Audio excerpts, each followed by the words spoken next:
What is going on, YouTube world? Back with a new video for the first time in a couple years. Nothing has really changed with me. I'm still buying phones like I normally did, just didn't make any videos about it.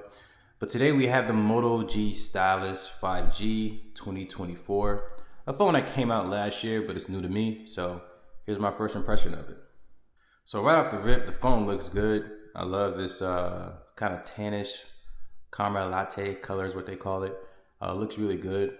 The fact that it has a dual camera setup here, it just, to me, it just sits nice. It's not like too big of a bulge, unlike, the Pixel 9 here, but I got a case on it, as you can see.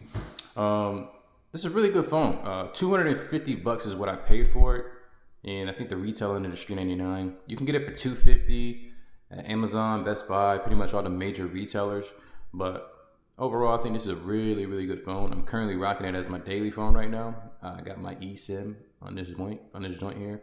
I'm Verizon currently, and yeah, in my opinion, you can't really get too much better here. Now, nonetheless, it is a budget phone, but the fact that there's a 50 megapixel camera in the back and it has optical image stabilization, I think that's really cool. Full HD display. It is OLED. You got the unscreen fingerprint scanner, 120 hertz display. I think it's a really, really nice offering. 5,000 milliamp hour battery. And if you want to, we can go over the specs here, as you guys can see. So yeah, Snapdragon 6 Gen 1, 8 gigs of RAM. And it's on Android 14. It does say here, upgrade of one major Android update. I mean, just based off memory, and I'm going off memory here because I haven't made videos in a while.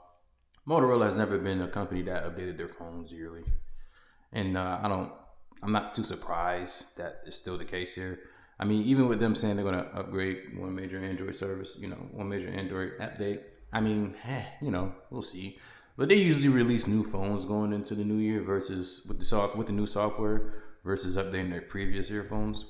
It's usually like flagships that are more focused and prioritized. But yeah, as you can see, 13 megapixel ultra wide camera. You also have a 32 megapixel selfie camera, which is pretty good. It gets the job done. The speakers on this device, let me tell you about the speakers. The speakers actually sound really good on this thing. And another good thing is that it has a headphone jack, which I think is really, really cool. And you also have that stylus there. The screen is probably one of the best things about it too. Comparison to the other devices, I think they're like LCD screens as opposed to being OLED, which makes a difference to me because I prefer a nice, sharp, crisp screen. So that's pretty much what I'm rocking here on the Google Pixel 9. I got the OnePlus 12R, which is what I'm using to record this video right now. So yeah, man, nothing really has changed as far as the devices that I'm purchasing. I just haven't been making videos, and I'm at a point in my life now where I want to jump back into that. And I can make a separate video if you guys even care about what I was going through or what actually happened and why I stopped making the videos. But as you can see here, if you go into the camera app, oh, it's facing me now. Boom.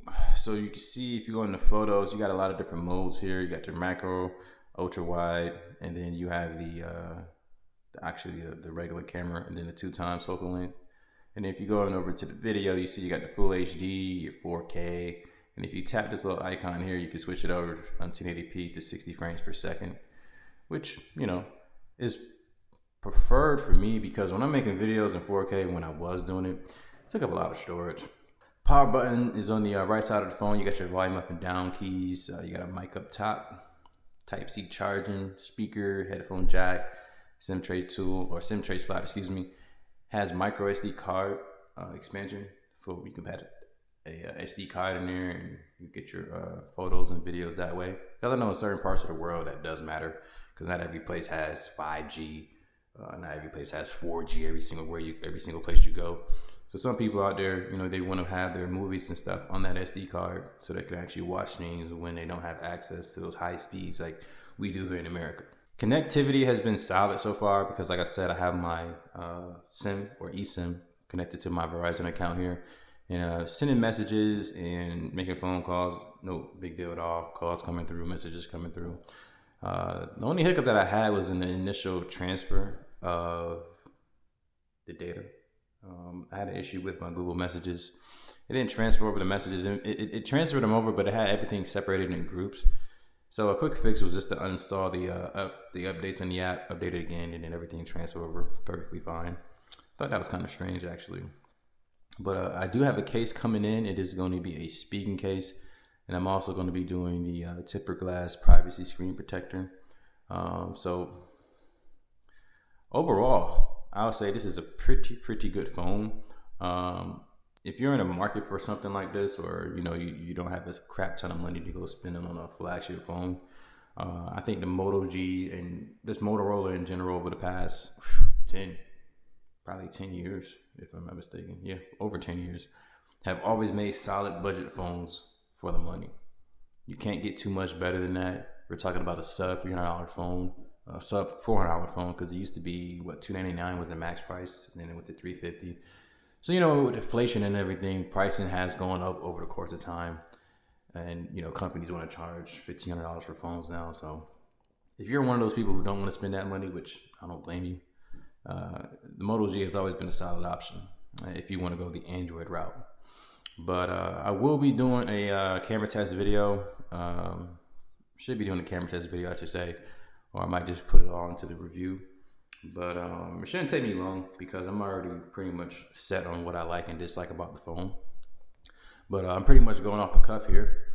Number one thing so far, the way the device looks, the battery, the screen, the speakers, and the overall feel of the phone. I am not subscribed so much these days to the size of it. I prefer a smaller phone these days. So like my Google Pixel here.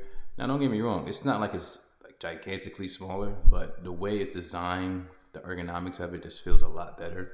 I'm actually excited about that new OnePlus 13 Mini coming out because that's going to be something I'm definitely keeping my eyes on. Becoming a really big fan of OnePlus these days. I kind of wanted to get the 13, but when I saw the rumors of something smaller coming, I was like, yeah, we're going to wait for that one. But yeah, as far as the Moto G Stylus here, if you can go ahead and pick this phone up, it's at Best Buy, like I said, it's at Amazon, $249. You really can't beat the price. And yeah, I think it's a really good option.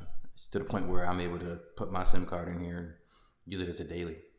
So yeah, man, this is pretty much going to be the end of the video here. I want to thank you guys for watching, if you did make it this far. And, like the video, comment, subscribe, share it. And I'll see you guys in the next one. Peace.